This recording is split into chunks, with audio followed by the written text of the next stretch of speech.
a Yom Yom do dia 28 de Reshvan, extraído de um discurso racídico pronunciado pelo Rebbe anterior, onde lá ele nos explica no que consiste o conceito da providência divina. E é sabido que também um dos fundamentos básicos da Hassidut, conforme ensinados pelo Baal Shem Tov, é saber perceber a atuação de Deus em tudo no mundo, em todo ser e criatura, em todo acontecimento e ocorrência que vemos, que presenciamos, etc. E assim explicava o Rebbe anterior, o conceito de providência divina é o seguinte: a gente deve saber e se conscientizar, levar em conta que não somente todos os movimentos individuais dos seres criados, de todos os seres, de acordo com a sua espécie, são pela providência divina. Em outras palavras, como fundamento básico na fé judaica, nós sabemos que Deus é o Criador do mundo, o Criador do universo. Mas, na verdade, Deus não é apenas o Criador do universo. Deus renova a criação a cada momento, a cada instante. Ele dá a energia vital necessária para que os mundos prossigam existindo e todas as criaturas. E, por extensão, Deus também é o regente do universo.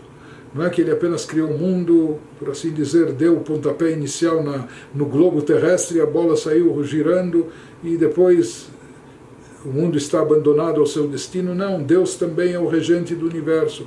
Não apenas isso, é óbvio que Deus na sua perfeição é onisciente.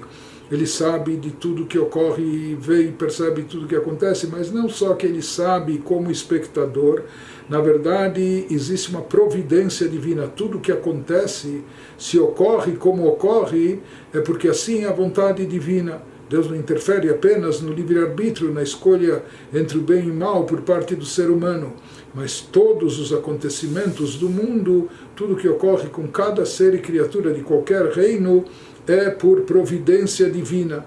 Então se diz que não somente os movimentos individuais dos seres criados, cada um de acordo com sua espécie, são pela providência divina, e nem somente esta é uma força vital que mantém sua existência, conforme a Hassidut explica que dentro, baseado na Kabbalah, que cada criatura tem uma centelha divina, tem uma alma, até uma pedra inanimada, existe uma centelha divina por detrás ou dentro de cada criatura, que é a força vital que não só mantém viva essa criatura, mas lhe dá existência, retirando isso do nada absoluto.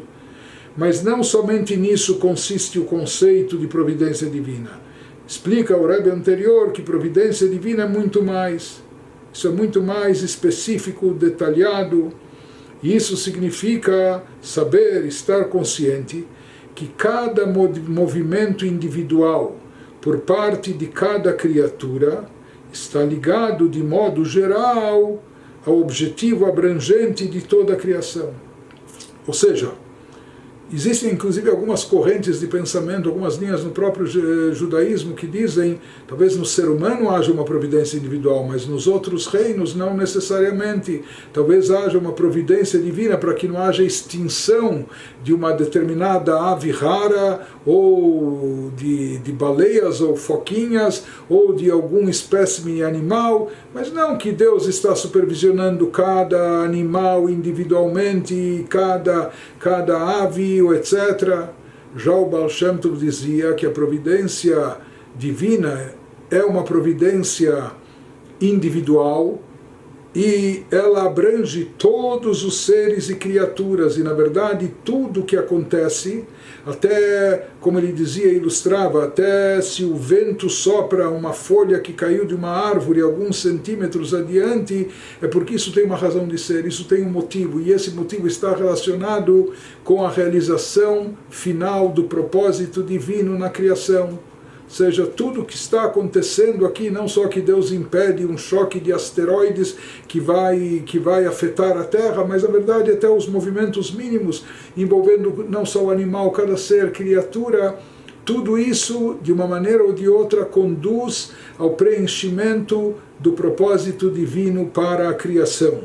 Isso que ele nos explica, que a soma e a união de todas as ações individuais, de todas as ocorrências, de todos os acontecimentos, todas as ações individuais, isso é o que vai levar à realização completa do grande objetivo de Deus, o mistério de toda a criação. Então a gente talvez não percebe e nem entende esse objetivo, esse propósito, qual a razão de ser. Por isso é chamado o mistério da criação, porque Deus quis e desejou que as coisas acontecessem assim, porque que Ele desejou tanto, por assim chamar, essa morada no plano inferior, é um mistério para nós. Mas o que nós sabemos, o que nós acreditamos, e a crença judaica é que a providência divina tem a ver com tudo que acontece com todos os seres e criaturas, e que tudo isso conduz para a realização do propósito divino na criação. E assim dizia o Rebbe anterior: pense bem, quando a pessoa refletir sobre isso, ele deve ficar maravilhado. Se até o movimento de um broto de grama acontece por providência divina, por que um fiapo de grama aqui cresce um pouco mais alto, alguns milímetros mais do que o outro, etc. Tudo tem uma razão de ser. E se tudo é crucial para a complementação do objetivo da criação, se isso está acontecendo, é porque isso é crítico e decisivo para se chegar ao objetivo final da criação. Então, se isso ocorre até com um fiapo de grama, até com um animal, até com uma folha soprada pelo vento, quanto mais ao se tratar de toda a humanidade em geral, muito mais quando isso se refere aos seres humanos de forma geral, especialmente quando se trata do povo de Israel, o povo que está próximo de Deus, que nós temos uma missão maior com as 613 mitzvot. Então devemos saber que nós não estamos abandonados ao destino, não estamos soltos a esmo. Existe uma providência divina, uma providência individual. Se isso se aplica a todos os seres e criaturas, quanto mais isso se aplica ao ser humano, porque são seres humanos que têm na mão a possibilidade de executar e de fazer com que aconteça e realizar o propósito de Deus, satisfazendo o propósito divino na criação do mundo, especialmente o povo de Israel, através do cumprimento das mitzvot. Então, sobre isso a gente deve refletir, para sempre estar consciente que nada é por acaso, nada é por coincidência, e cada gesto e cada movimento tem importância, e tudo isso aproxima ao cumprimento do propósito divino na criação.